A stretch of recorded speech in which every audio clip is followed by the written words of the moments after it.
And one. Hey guys, welcome to the Show Up Dad. This podcast is created for hardworking fathers. At the Show Up Dad, we recognize that fathers providing for the children is certainly important.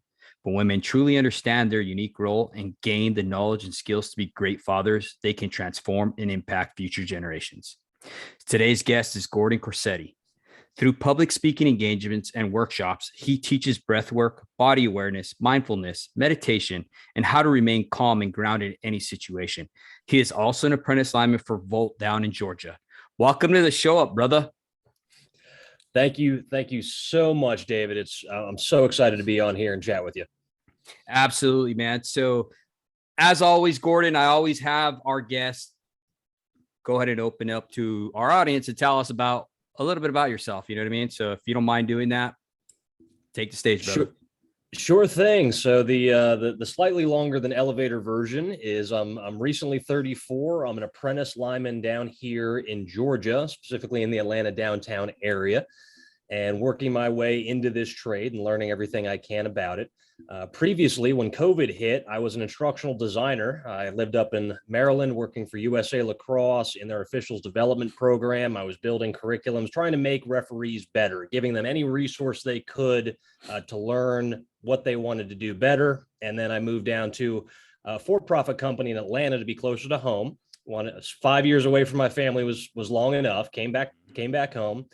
And then when COVID hit and I'm making great money, but everything's remote, I just got severely depressed again. And I have a long history since about 15 of dealing with severe depression. I'm depressive is how I describe it, and generalized anxiety disorder, and a severe history of suicide attempts, and mostly in my early 20s.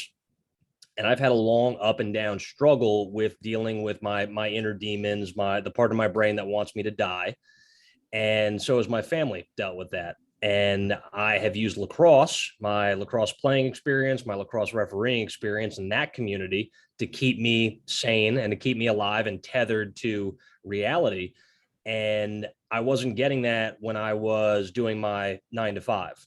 Right. I was stuck in that space, and I had recently been released from the hospital in a 90-day treatment program at a great spot here in Georgia called Skyland Trail. They're a recognized place for treatment of addiction disorders as well as mental illness disorders.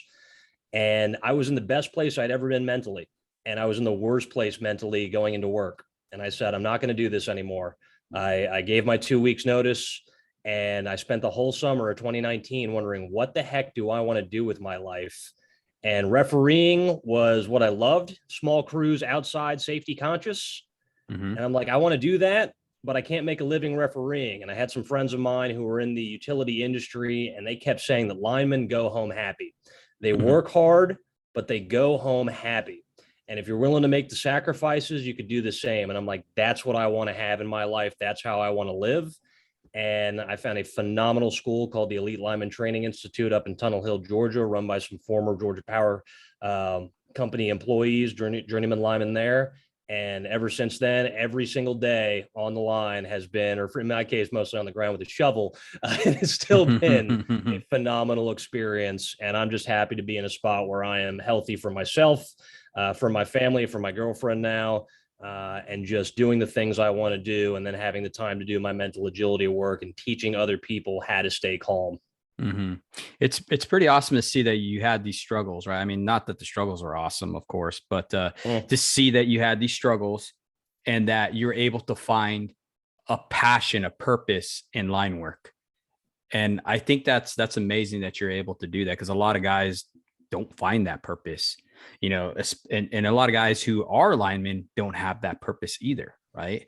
They tend to identify with their job more than anything else. You know what I mean? And if that gets taken away, if they get injured or whatever, then they go into this depression, right? Now, with that being said, I wanted to kind of touch a little bit more back in your life about growing up. Like, how was life growing up, brother?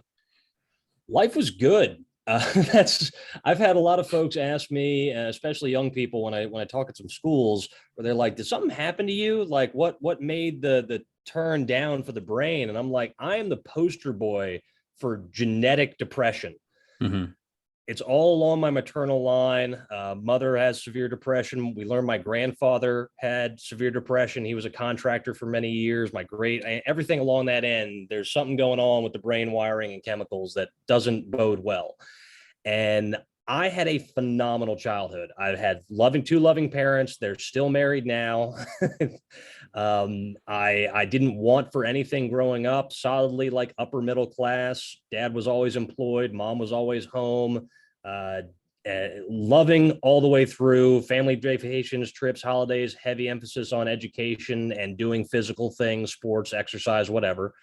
No, for what I could point to, traumatic experiences. I had as good a upbringing as I could possibly ask for. And I'm fortunate to be able to say that. I know not everybody can. Mm-hmm. And that made it doubly difficult when I turned about 15, 16, and I'm in high school and I'm waking up. And the first thought in my head every morning is, I'm worthless. I'm a horrible individual. And not knowing what was the genesis of those thoughts. Mm-hmm. And then the other side thing to depression that many people do not aware of is part of the disease is keeping it a secret because it feels like something you need to keep internal. Mm-hmm. And so it eats you from the inside out in that way.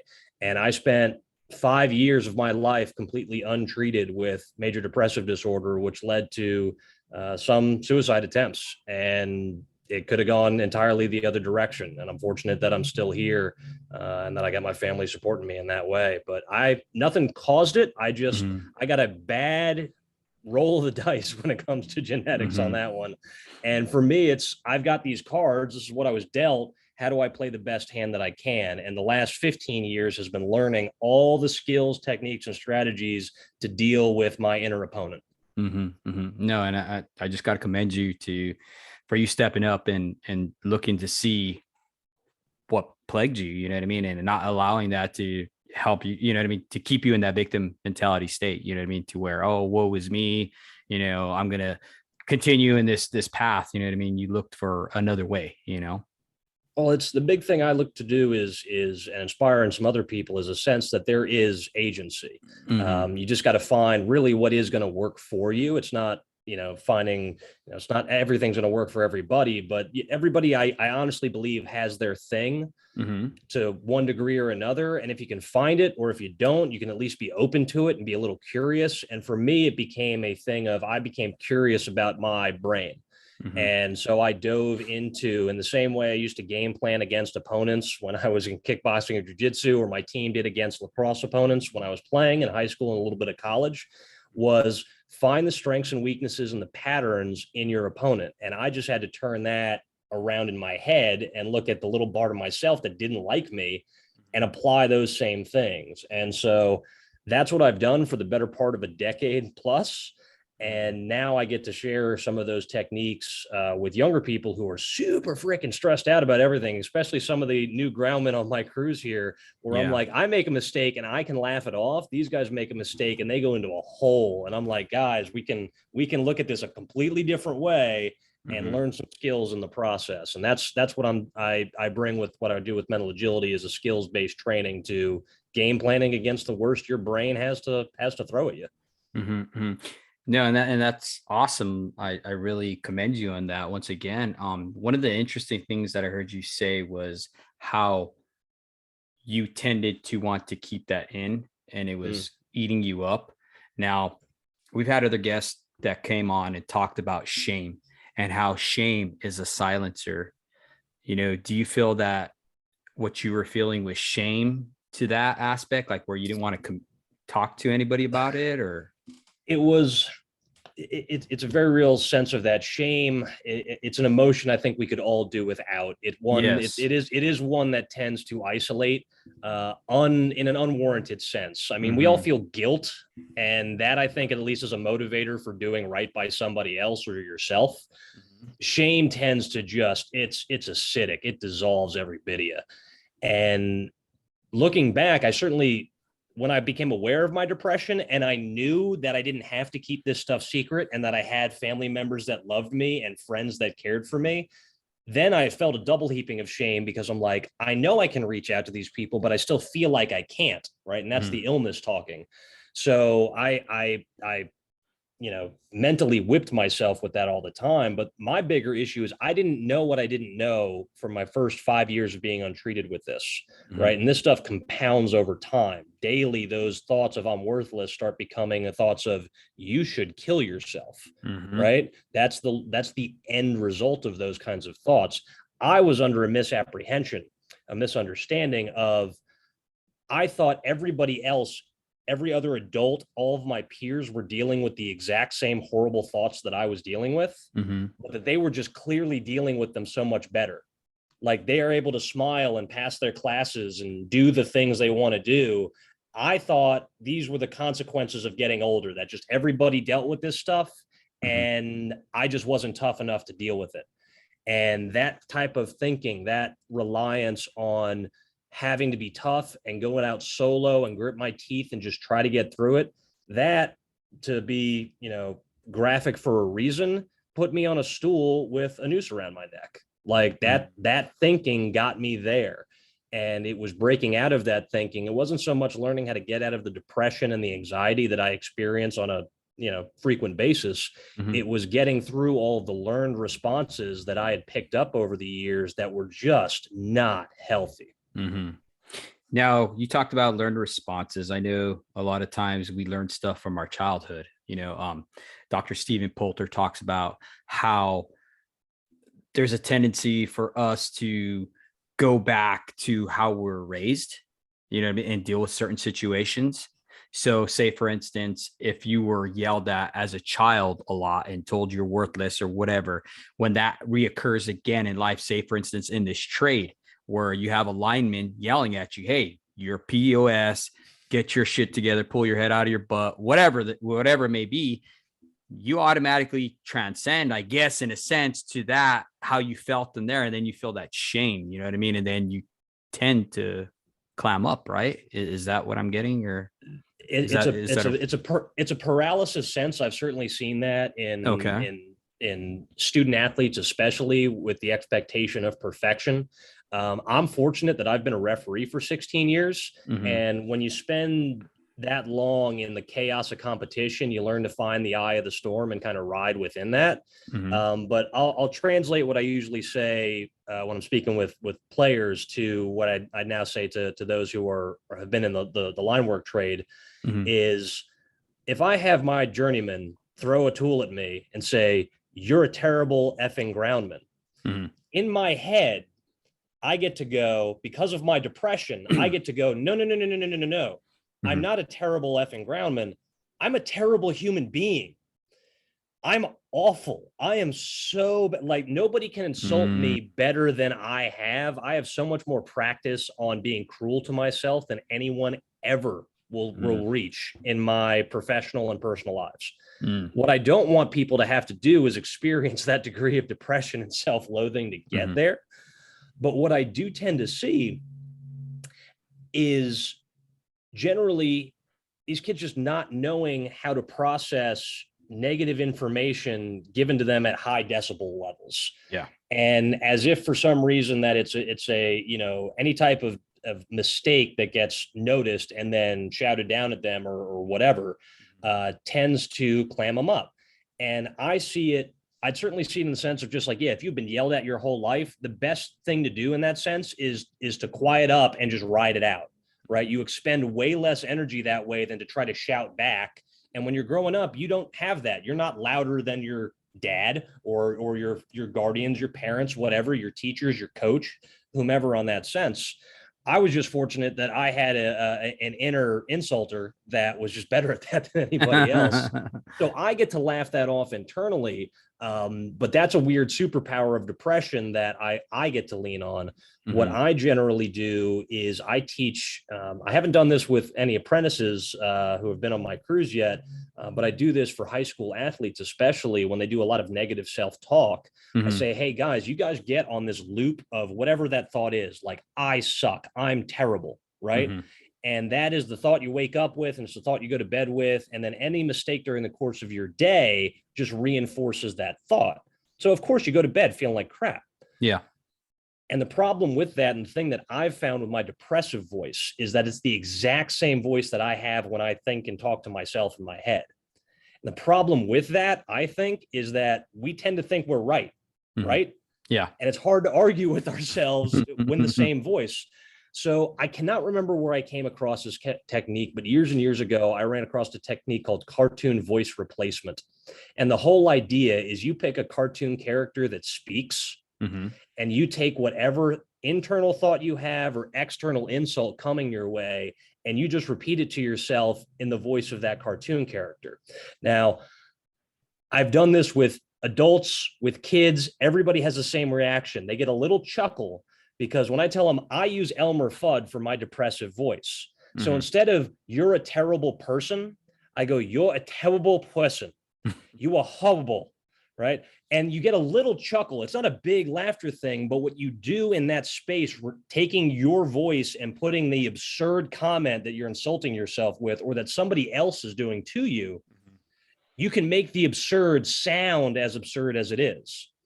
So if I have a lineman that tells me I'm a POS, I'm like, no, I'm just new. I don't know anything. I'm trying. I'll give you, right? That said, if I'm reiterating that to myself at night, I don't have to listen to it in my lineman's voice. I can put it in Elmer Fudd's voice or SpongeBob's voice or whatever. And it's so much easier to diminish that thought and make it and humiliate that thought in a sense, make it funny. You laugh it off. It feels so much more easy to let go of that thought. And so that's one of the techniques I share with especially student athletes who have the worst negative self-talk I've ever heard of, even though they're usually the most high-performing young individuals I've ever met. But that's what I do on the field in lacrosse games, and certainly out on the line when I've been on storm and it's 16-hour days and we're going to say things to each other at some point, but I don't want to hold on to that for longer than I need to. No, and that totally makes sense too. When you're talking about that, I started thinking about using Yoda's voice, Yeah. You know what I mean? I don't know how many times I've done that, you know what I mean? Where I was an apprentice and I would, kind of mimic the same thing and use Yoda's voice, and same principle. Same principle. And it's funny that you said that, because I remember a time, and I'll share with you this instance. I was an apprentice one time and I had this one lineman, and he was a Navajo, and he had a speech impediment. He would slur. Great lineman, though. I mean, this guy was absolutely amazing. I mean, he was like Rain Man for line work, right? Anyhow, he was up in the air with a brand new journeyman, and he was showing him something, and I had never used a tensioner, right? And he wanted me to let up on the dogs, right? So I didn't know what I was doing. I'm over here pumping and turning knobs and doing all kinds of stuff, and he's getting mad. He's cussing me out, dude. And like I said, he had a speech impediment, and then he also had this language barrier, right? Well, he comes down, he's madder than hell. He walks up to me, he looks at me, and he starts turning all kinds of knobs. And then he turns and he looks at me again with this blank stare, and he tells me, "What do you want these instructions in English or spinach?" And what he meant was Spanish, right? I started cracking up, dude. He was so mad. He was pissed, man. He's like, "What do you want this in? English or spinach?" He tells me, and I look at him. I couldn't even hold it in, dude. I think I spit all over him when I started laughing. Anyhow, long story short, it kind of diffused the whole situation. I mean, he's like, "F you." He had to smile too, and he tells me, "F you, cock," Esser, whatever. Oh, yeah. Oh, dude, it was just hilarious, dude. But that diffused that situation because it was highly stressful. I mean, it didn't need to be stressful. He could have simply showed me how to run that thing before he even left me on the ground, and it's just one of them things, where as an apprentice, you had to learn, and not wear your feelings on your sleeves. You know what I mean? It's that, and it's also where one of the things I do at the trade school that I went to is I go back and I share my story of overcoming suicide through philosophy and through some of these techniques I've picked up in different therapeutic modalities. And they have a thing where they do character development with each class every week. And so they'll do like, elite vision, elite honesty, elite vulnerability is my piece. And I come in and I show these guys, I'm like, look, some of y'all, most of y'all are 18, 19, 20. Some of the gentlemen in here are my age in their early 30s. And you all are going into a hard trade by choice. So I'll commend you on that. And you're going into a trade that can be life or death or severely injurious if you don't know what the heck's going on. And everybody in here, myself included, I've been doing this for a year and 2 months. I'm just starting to know what I don't know. Right. So I'm keeping my eyes open. I'm trying to be as much of a sponge as I possibly can, because that's what I need to do to be safe and get back to my family, my girl. But the thing that I teach these guys is I'm going to model how to ask for help using my experiences with suicide and being vulnerable for you guys for an hour on a Thursday or a Friday morning before you guys go out to the pole circle or go out and start making up lines.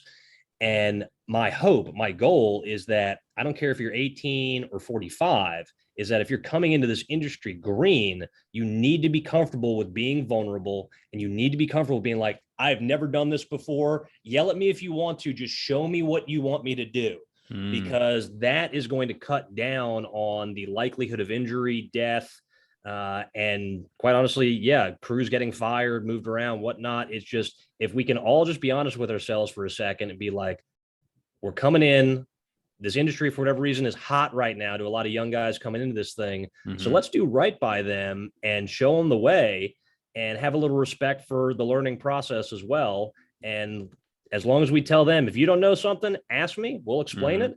If I have to keep telling you what it is, we're going to have a different conversation. But that I use vulnerability, my story of suicide and overcoming that to teach these guys, hey, it's okay to ask questions.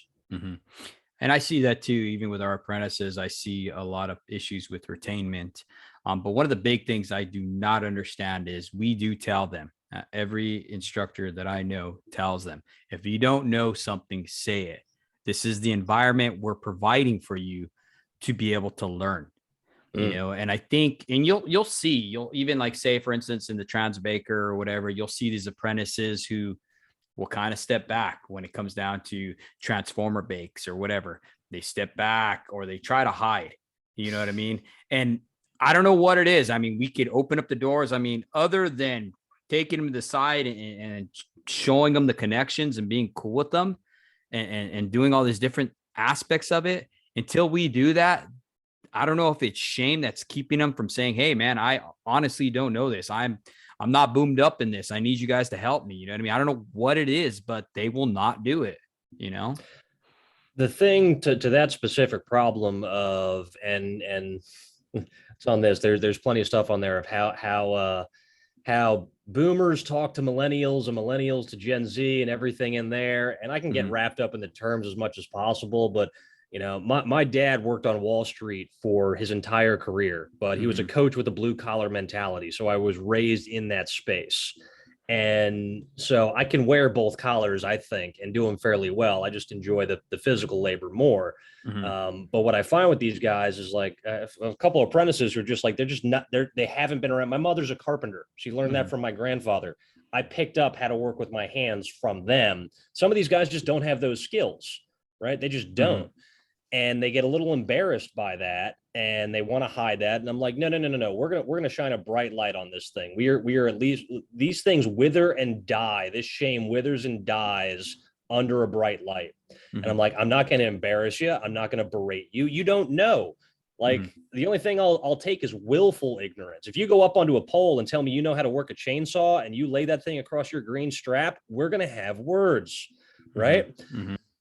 But if you work with me and you keep on showing me incremental improvement as we go along, I'm going to start taking you along. And all I'm doing is telling these guys the why. The biggest thing that I've seen in my educational career for adult education and then youth education coming into college, teaching these techniques, and now certainly these linemen who are coming out of high school, some coming out of college, is if I tell you the why as to what I need out of this, more than likely they latch onto that. So I had another apprentice on my tap up crew who was like, hey, I couldn't make up this material. And I'm like, all right, we had some time to kill at lunch. I'm like, okay, I want you to think that you're in the bucket with me when you're making this stuff up. You look at the pole. This is what we've got to have. This is how you make up a poly bell with a dead end shoe on an eye bolt with a 12-inch eye bolt. Here's how it is. And here are the couple little tricks you can put on there to make your lineman's life easier. And I'm just like, that's your whole goal in life right now, is make your lineman's life easier. And if you do that, you're going to pick up those skills and you're going to start seeing, oh, this all goes this direction. Mm-hmm. That makes sense in terms of how I'm building it out and why you got to look and see. And so I find explaining the why, taking an extra couple of minutes on that each day, whatever the skill actually is, tends to help the retention for the guys that I'm training in any activity. Mm-hmm. And I see that too, even with you, you know what I mean? You're stepping up into that leadership role, you know, and I see that other apprentices sometimes tend to do better from peer-to-peer contact. You know what I mean? A peer like you talking to them and letting them know how you're going to set these polys and these shoes together and make up all their gear that the lineman needs, you know. Why he feels he can't ask the lineman, I don't know. Yeah, maybe. I don't know. And that's a thing. That's an individual thing. And there might be some blocks on that. And that could be a whole host of reasons. But I do think that, you know, the quality from a crew thing, I think I lucked out when I first got into this industry. I landed with a really solid crew and a really solid foreman. Mm-hmm. And I don't think he knew my name for the first 2 months, but that wasn't a problem for me. He at least saw that I was showing up early, getting the trucks running, and checking things I needed to check, and that at the very least I was paying attention. And he started showing me stuff, and then eventually he started calling me nicknames, and that's how it goes, right? But he, at the very least, I thought was a very great model for someone who's been in this industry for 20 plus years, but who could talk to somebody who was 45 or 30 or 18. In that the only time he'd ever raise his voice is if he saw a safety thing. That was it. I climbed up a pole. Like my A and B were just like, yeah, you can come up here and help us with the services. And I'm like, great, awesome. This is what I want to do. And I get my stuff together and I sound check the pole and I get on the thing and I'm going up and I'm trying not to shake the 3-phase. And I get halfway up and my foreman comes out and goes, hey. And I look down and I go, what? He just looks up at me. He goes, if I ever see you climb a pole without an FR shirt on, I'm going to climb up and punch you in the dick. And I look down and I'm realizing I'm wearing my t-shirt because it's 98 degrees in freaking Georgia. And I'm like, what? I didn't have a system to check that. And because he is doing his job, so I in guilt and shame a little bit, climbed on down, got my FR on, got back up. But that type of lesson where if you just show me the tricky stuff quietly and the stuff that's going to get me in trouble loudly, that's been working pretty well. And I've seen that work pretty well in some other crews. So take that for what it's worth if guys are on line crews for teaching these up and comers. Yeah, no, absolutely. I mean, there is definitely a proper place for the yelling, especially if you're going to get hurt, you know. I agree with you 100%. I also know that some of the best linemen I've ever worked with, or even best instructors when I was in the military, were the ones who never yelled. They didn't have to. Nope. The way they carried themselves, the way they showed themselves, the way their character shined through. And you knew when they spoke, you listened. That was it. They didn't have to raise their voice. They didn't have to cuss at you. Nothing, you know, and those are the ones that were really impressive. Those were the leaders I wanted it to follow and mimic myself after, you know what I mean? I agree with you 100% on that. Now, Gordon, I recently read a blog you had on hauling mental illness safety, and I thought it was quite fascinating. And I was hoping you could share with our audience, as I feel as hardworking fathers, you know, we tend to deal with so much stress in our lives already, you know, providing for our families and everything else, you know, holding on to the home and being that provider and nurture and everything else, protector and everything else we're called to be, right? Sometimes we tend to forget to talk about people, you know, when we're internalizing that stress. You know, we for whatever reason, men, since we're little kids, have been taught, don't cry, don't share your feelings, don't open up, rub some dirt on it, right? And I'm starting to see a major trend with suicide, depression, anxiety. People are turning to all kinds of vices that are detrimental to their health. You know, marriages are getting absolved because of this, you know, and one of our guest speakers in the past, he talked about how men, when we deal with these anxieties and we don't express them and talk to them, they tend to come out, and they come out in anger. So I was wondering if you could share with us what, you know, what your insights are on that and stuff like that, and what men could do for that. Certainly, and I'm so glad that you got so much out of that article, and that kind of spurred now this conversation. Mm-hmm. And I've been fortunate now that I've got a lot of time to think when you dig a hole, right? Yeah. And so I get to think about some blog posts. And one of the things that I was doing is again, there's a lot to be said about the procedures in place to get a pole from the yard to where it's got to be without hitting anything or anyone, and getting it up safely and getting the stuff on it, and then topping the old pole and going away. There's Mhm. a lot over the course of what that might be a 1.5, 2 day job that's got to go right. Otherwise, we're going to hear about it. And we don't want that stuff to kind of happen. And that's got to happen day in and day out. And I'm looking at that going like a lot of these procedures that I'm following on my crews that I'm learning from a safety perspective are also remarkably similar to the safety procedures I've learned in cognitive behavioral therapy, dialectical behavioral therapy, and all of my hospitalizations. Mhm. Right. So, all the ways to keep myself safe when life is swirling around and things are moving, and I've got so much on my plate that I have to be able to focus to the task that I'm on, get that done, put it to the side, and then have a chance to turn around to the rest of my life. Mhm. Right. It's not just the thing that I'm doing. Okay. Otherwise, you Yeah. get burnt out. I think many men can relate to that. Oh yeah. Um, but what I got with hauling mental illness safely was the last bullet point I had on there was using spotters. Mhm. Okay, so I'll use myself as the example on this one. Yeah, you back a truck out with a trailer or not, you have a spotter, Mhm. sometimes two, right? It's even if you have a backup cam, it's helpful, right? You don't know Mhm. what's going to come around a corner. And the same thing is the case with me and my depression, especially if I have a severe downturn and I'm spiraling into suicidality. There's a lot of stuff that behaviors that I do Mhm. that I don't recognize that I'm doing them, or I'm in complete denial about them and I won't admit them. So I have to have other people who are aware of what I do, Mm. not even I say my depression does. And they have full authority. So it's my sister, my mother, my father, my girlfriend, and then I've got two friends and a couple of officiating buddies, but under 10 people who know my tells, who know the behaviors and the words that I use when I start getting more and more depressed. Mm. Because the earlier I can become aware of that, Mhm. the more likely I can jump out of that rut and get out of that hole that I'm digging mentally. Mhm. And so I use these folks, and I use a lot of other methods for tracking how I am acting and how my day is going.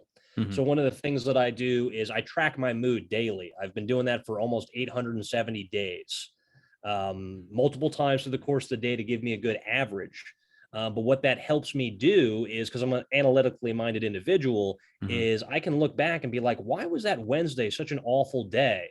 Be like, oh, that outage went wrong and I got yelled at and I had a bad tuna sandwich that morning and I slept horrible the night before. I'm like, okay, what can we do to avoid those situations? What's within my control that I can do to have a better, next Wednesday or next day? Mhm. And so I've got from a support structure on one end and then a data structure on the other end. I've got these two good pillars that keep me upright when I start tipping one way or the other. You Uh-huh. know? And the big thing that I've found, and this was the difficult thing for me, I'm an introvert. I can go, I could go a whole weekend without seeing or speaking to anyone or uttering a word out loud. That Mhm. is my happy place. I'll take a book and just chill. Right. Mhm. I used to think I had to be so mentally tough and strong with my depression that it almost killed me. That hangings, overdose, and attempts with a handgun. I mean, I can't get much more lethal than that. Yeah. And that's because I'm trying to tough this thing out. And I just keep getting punched in the face by my depression, by these suicidal thoughts, these feelings of being a burden to my Mm. family, to the people that love me, even though I'm still doing all the quote unquote right things in life. Yeah. Yeah. And that thought of toughness, it was the wrong approach. I came up with that. It was what my dad taught me. It's what my dad's dad taught him. Mhm. And I do believe it's the wrong approach. And what I make a little pin here to make a distinction is I love mental toughness. I love grit. I love perseverance. You've been in the military. That is necessary to accomplish the mission at some point, right? But it's not the only strategy available. And what I tend to tell young people, and what I had to reiterate to myself over 15 years of dealing with depression and trying not to die, was there's got to be some other avenues here. Mental toughness is the last possible thing on the options list. Sometimes you got to grit your teeth, put your head down and go through the wall, right? You just do. Sometimes life's going to get hard, but there's many avenues around that. That's why I do this mental agility piece where I tell these guys, I'm like, look, instead of getting punched in the face repeatedly, move to the freaking side. Like dodge the blow and come at it with an overhead left, right? You can attack your problem from a completely different direction, but from an area of tactical superiority mentally. Flanking. You flank the problem. And it doesn't mean you're any less tough or any less good of a man. It just means you had an opportunity to step back and be like, whoa, there might be a better way to handle this. And I haven't exhausted all the options yet. And that's where I think a lot of people get into trouble on the toughness side of just it's man up, get it done, make it freaking happen. Don't talk to anybody about this stuff, because if you do, you're weak. And I'm like, no, if you talk to other people, you are one person at the very least, you've just doubled your eyes on the problem, right? So now we got two people working on a better solution. And then as I do it with my treatment team, therapist, psychiatrist, prescribing doctor, all the stuff that I got to do, I have better angles on my problem and people can help me get into a better space. That all is what I come down to with life spotters when it comes to mental health. In the same way I'm doing it when I'm packing a freaking trailer. I want somebody who has vision of something I don't see. And that is a foundational thing. It's a trust thing. Yes, and trust. It's you get that in the cruise, and it's something that builds over time. But it's one of the things I'll tell the guys, when I was doing pole pulling, I got moved over to pole pulling for a couple months, and some guys might get bummed about that, but I'm like, this is an opportunity to get better at something. Fellas, we're not going to break anything and we're not going to cause outages. Everything else is going to flow from those two goals. And if you have questions on anything that might impact that mission, let me know. And what do you know? 3 months later, no outages and no broken equipment. Oh, yeah. But because I pulled my crew in, said, this is what I need, right? Not what you need, not what you should do, not what I'm ordaining you to make happen, right? This is just what I need. And I need you to be on point. And if I got guys who are showing me that, then we can work with them. No, definitely. And I thought it was interesting that you said about spotters. Okay. And you said that they needed that you were transparent enough, right? You had the courage enough to be able to let them know that, hey, this is something I'm dealing with, right? I think that's I commend you on that, because not a lot of people want to show that vulnerability for whatever reason, right? It's hard. Yeah, it is. It is hard. Now, with that being said, Gordon, what are some of the things that we can recognize when someone is not okay? Like, say, for instance, I'm a spotter. What are some of the things I can look for in a person I'm working with? You know what I mean? If they don't, especially if they don't want to open up with me, because I know there's going to be a level of trust there. They already trust me. We're working in the air. They trust me with their life, right? So what are some of the things I can be aware of? So it's a phenomenal question, and it gets into what is generally known nationwide as mental health first aid. Okay. And this is in plenty of organizations. It's in military training to some degree from some of the friends of mine in the industry. It's certainly in a lot of first responders as well, and teachers, right? So the idea here, when it comes to somebody in the midst of a suicidal or mental health crisis, right, where the idea here is that you're worried about them being a danger to themselves or others, okay? And we're all lay people here in this regard. We're not going to try to predict this or whatnot. But the basic thing is you've got a gut feeling and you're like, something's up, right? So the big thing is to trust that gut feeling. You got to be like, and don't try to be like, oh, everything's fine, and push that. Be like, no, this is somebody I care about, right? We say in this industry, I'm my brother's keeper. So let's uphold that standard and that ideal. But the thing you look for in particular for depressors, for those who are severely suicidal or maybe edging that direction, is a marked difference in personality. This goes one way or the other. They either get super, super freaking active, way beyond what they already got. And the reason being with that is generally if you're starting to plan your life, the end of your life, you get this weird kind of euphoric feeling. I've been in that space where you're just like, oh, good. I can get a week's worth of work done. Great. Because I'm going to die on Friday. Right. It's a scary thing to process, but that's one other thing. The other one is going to be the other direction of severe slowdown. I would say that is, in my experience, the more common one. That's certainly what I've read from and experienced myself, but also from folks in the industry, is people talking more slowly, having difficulty finding the words. And then the other bit is going to be a pronounced slowdown in movement. Very much like they're trying, like, again, Atlas carrying the world, but it's just like everything feels heavy. And the reason being for that is physiologically, when you are in that severe of a depression, your body is going through the stress response at its peak. And physiologically, all it's doing is running a marathon, but you're standing still. And so when you're trying to do something and your body thinks you ran 26.2 miles and you got to wake up, it's not going to work out that well. So if you're noticing a significant change in affect one way or the other, that's like, dude, hey, everything okay? Everything going on? Everything cool? Or if you start really noticing that somebody is slowing down and that withdrawal thing, they're not. And again, I'm a fairly quiet guy when I'm not on podcast or talking.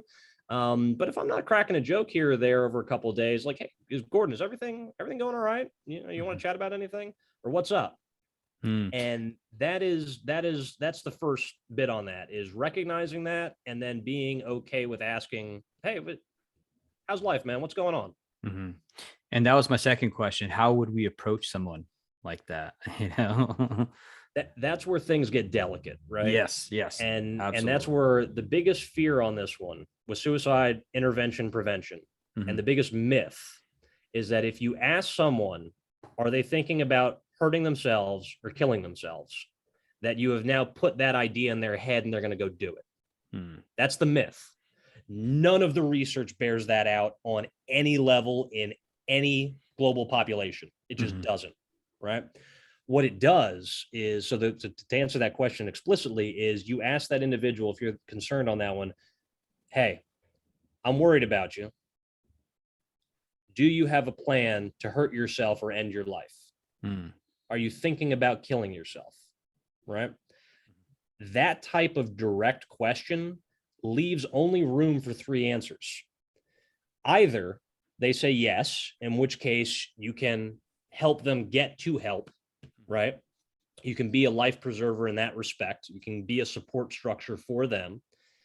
They say no, in which case they're probably having a really rough day and could use somebody to chat with, or at least just hang tight with them, right? Right. Or they say nothing. And that to me is also an answer. Because if they're saying nothing, you're like, okay, you just internalize that question. Now the question is what do you do on that one? So if you're looking at this as a 4-step process, which is again how I train this for students and teachers, but also what they do at the American Foundation for Suicide Prevention, as well as NAMI, National Alliance on Mental Illness. The steps are the same. It's just a little bit tweaks in how you might say something, but it's recognize something's off, approach the individual as, I'm concerned about you. Are you thinking about hurting yourself, ending your life? And then whatever they say, have no judgment. Step 3 on that one is you are not there to give advice. You are not there to give them judgment. You are not there to tell them that life is going to be okay, because in that space, they will not believe you. They will not care. They just won't. Right. Like when I was in some of my most severe depressions, someone would be up there and be like, well, your life is great. What do you have to be depressed about? I'm like, you know so little about how awful of a person I am. How dare you? Right. Wow. That's the blocker. Right. Yeah. So you're not there to give advice or to give judgment. You are there. There's a reason the AFSP's logo is a life preserver. And I use it as this way. A life preserver does nothing but extend time for rescue to get to that individual. Right. Wow. You are there to provide a somewhat stable surface so that they can keep on breathing, so that emergency personnel can get to this individual, or that you can get them there. Right. The life preserver on its own does very little. It's just there. All you have to do is be comfortable in this uncomfortable space and be like, I don't know what's going on. When I was 18 years old, I was going to kill myself after a practice. I won't go into the details of the plan, but my best friend at the time, and still one of my best friends today, Ben, came up to me in the parking lot. I've got this 1,000-yard stare on my face, and I'm just waiting for the parking lot to empty so I can do my thing. He comes up to me and he goes, Gordon, what's going on? What are you doing today? And I don't say anything. And he has that gut sense. Yeah. And he asks, Gordon, how can I help?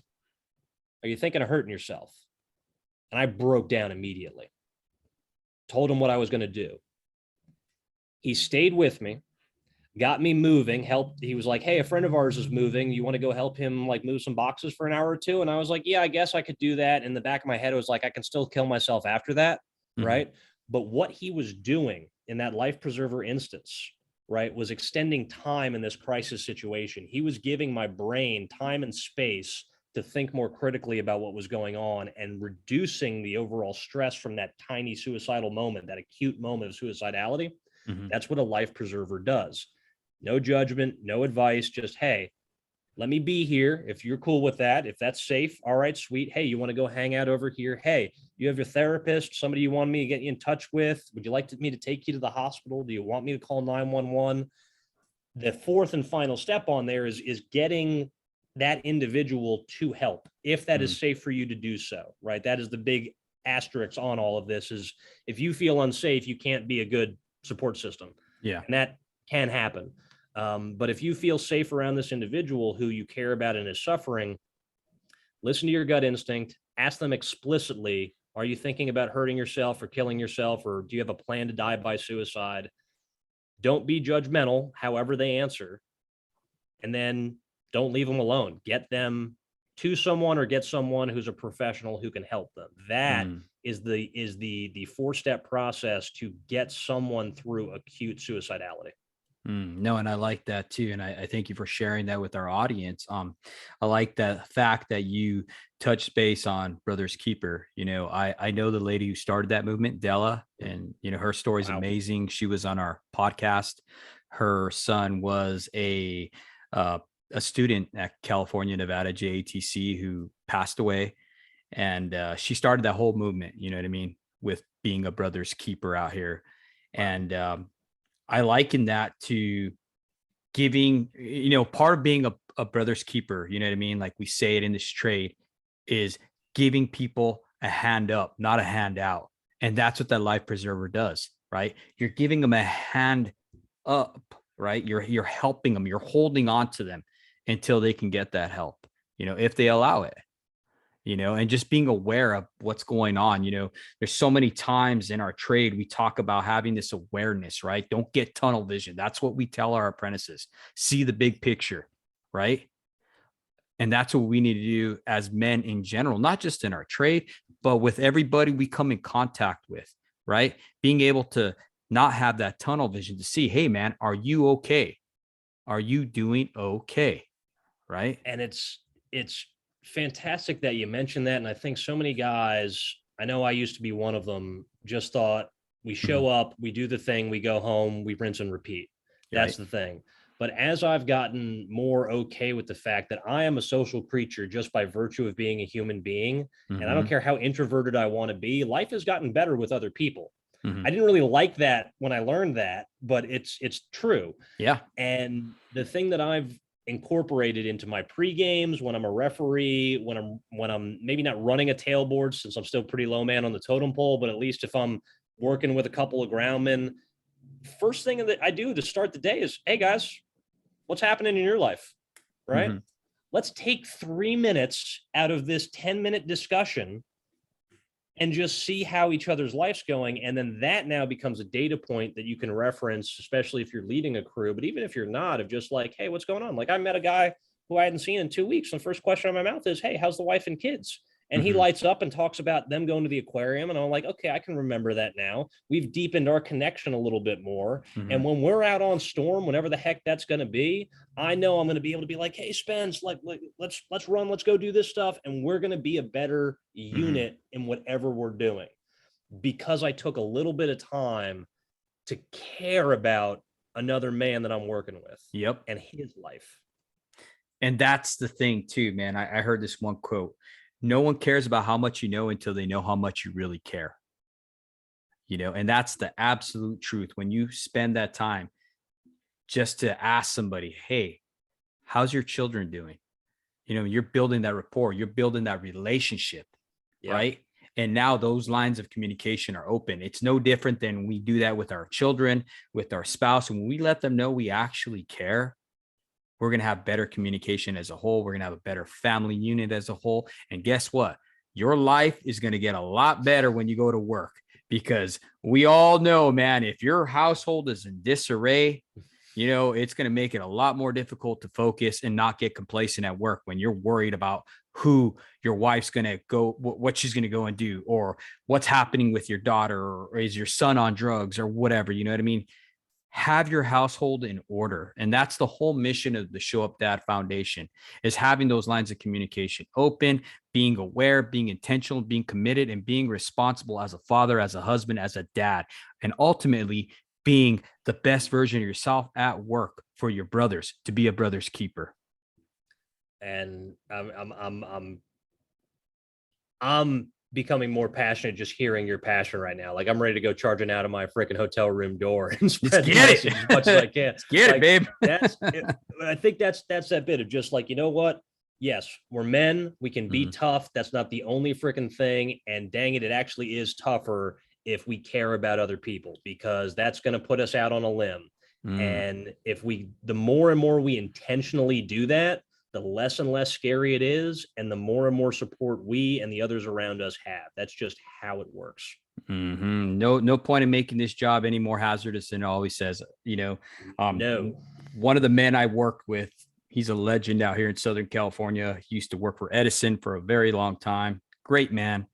And he hates it when we say this is a dangerous trade. I mean, he'll tell you this is not a dangerous trade. It's a hazardous trade, and I love what he says. He's got so much passion and fire in the gut. And Ed, if you listen to this, brother, God bless you, man. You're a big inspiration. But Gordon, thank you so much for coming on here and just sharing your passion, just sharing all this great insight that you had for mental health, and just being aware and being your brother's keeper, brother. I wish you the best of luck. If you have any questions or anything like that, feel free to hit me up. How can anybody reach you on what you're doing, your mission or anything like that? If you'd share that with us, I'd be greatly appreciative. Sure thing. You can find me at mentallyagile.com. That has all my contact info, whether you want to hit me up via email, contact form, as well as on Twitter, Instagram, Facebook. That'll link out to all that stuff. You just search Gordon Corsetti and mental agility. I'm going to pop right on up. And I'm pretty easily accessible when I'm not up in the bucket or off on my hooks. The phone ain't up there with me. So when I come on back, I'll check my messages. I'm happy to get in touch. And the more great folks I can meet in this industry like yourself, the more I realize I made a phenomenal choice, and I can't wait to give back what I can. Awesome. So much. Just thank you so much for coming on here, brother. Thank you. Right on, Brad. And you take care, and we'll be seeing you soon. Take care.